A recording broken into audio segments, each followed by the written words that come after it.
Have you ever found an awesome TikTok video you wanted to save without that watermark?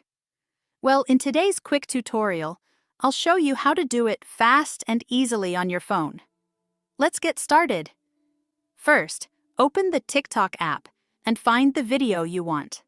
Tap on the Share button. It's the little arrow at the bottom. Then select Copy Link. This will copy the video's link, which we'll need for the next step. Now open your browser and go to a site like Snaptik or SSS TikTok.